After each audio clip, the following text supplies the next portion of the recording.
انسان ایک بہت بڑا منصوبہ ساز ہے.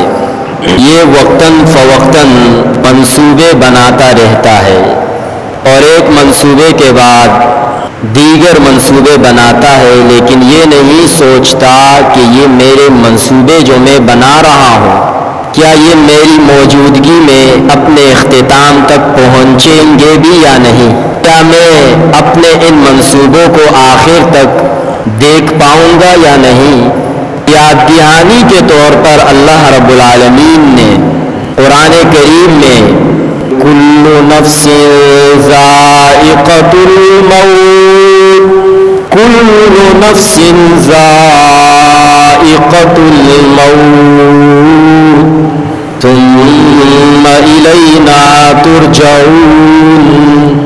ہر نفس کو موت کا مزہ چکنا ہے، ہر ایک ذی جان کو مرنا ہے، ہر ایک نفس کو موت کا مزہ چکنا ہے. اس لیے تو نبی کریم صلی اللہ علیہ وسلم نے فرمایا اکثروا ذکر حازم اللذات الموت، لذتوں کو کاٹنے والی چیز موت، اس کو کثرت سے یاد رکھو. یہ لذتوں کو ختم کر دیتی ہے، غفلت کو ختم کر دیتی ہے، اس کو کثرت سے یاد رکھو. ایک بادشاہ کسی بزرگ کے پاس چلا گیا، بزرگ کے پاس 2 گولیاں پڑی ہوئی تھی کانے کی.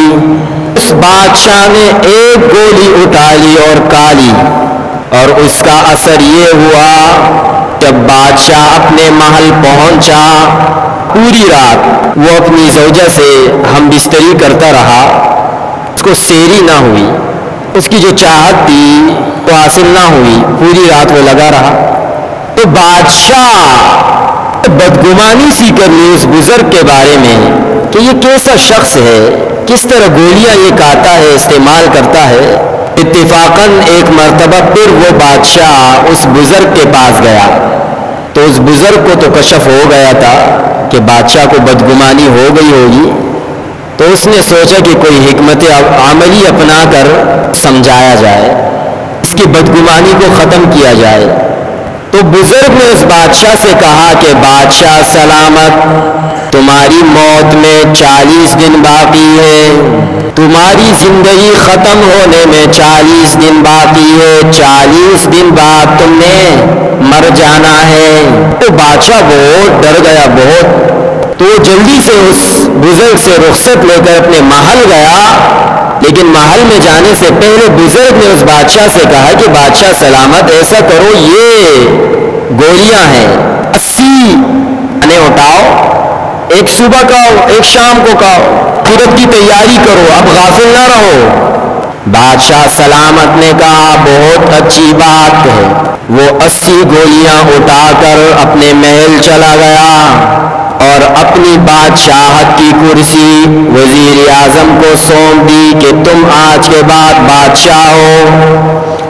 اب میں گنے چنے دن اس دنیا میں رہ رہا ہوں اور مجھے آخرت کی تیاری کرنی ہے، لہذا بادشاہ تمہاری ہے. 40 دن گزرنے کے بعد بادشاہ اسی بزرگ کے پاس آیا. اللہ کے ولی 40 دن گزر گئے، موت نہیں آئی. 40 دن گزر گئے، موت نہیں آئی. تو بزرگ نے کہا کہ بادشاہ سلامت، وہ گولی تم نے استعمال کی ہے یا نہیں؟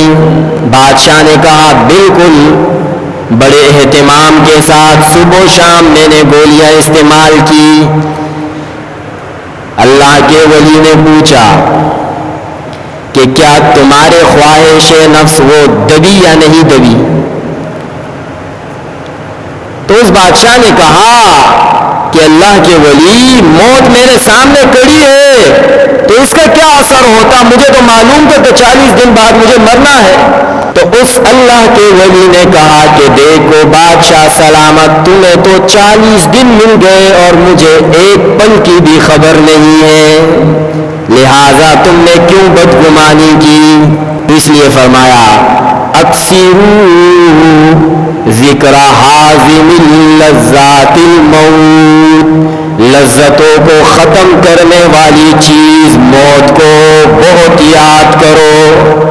یہ نبی کریم صلی اللہ علیہ وسلم کا فرمان ہے کہ موت کو بکثرت یاد کرو، وہ لذتوں کو ختم کر دیتی ہے۔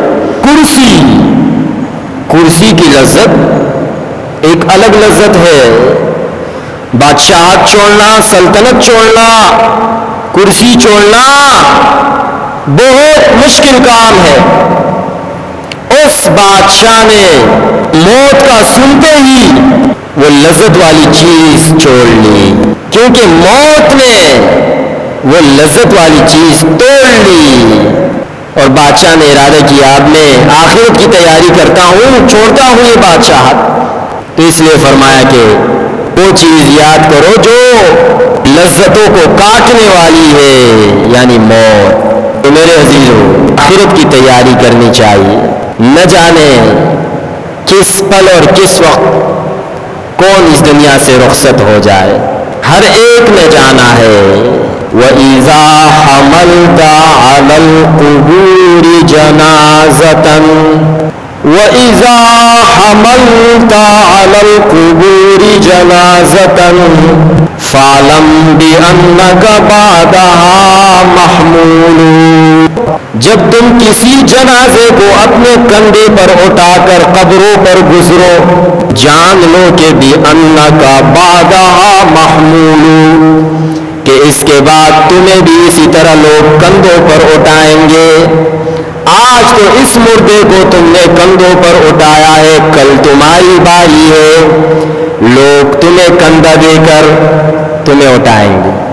تو آخرت کی تیاری کرنی چاہیے، سوچنا چاہیے، اپنے گریبان میں دیکھنا چاہیے، جانچنا چاہیے کہ کیا ہو رہا ہے، کون سا عمل ہو رہا ہے، کتنا اچھا اور کتنا برا ہو رہا ہے، کتنی نیکیاں کمائی جا رہی ہے اور کتنے گناہ سرزد ہو رہے ہیں۔ یہ دیکھنا پڑے گا مجھے بھی اور ہم میں سے ہر ایک کو۔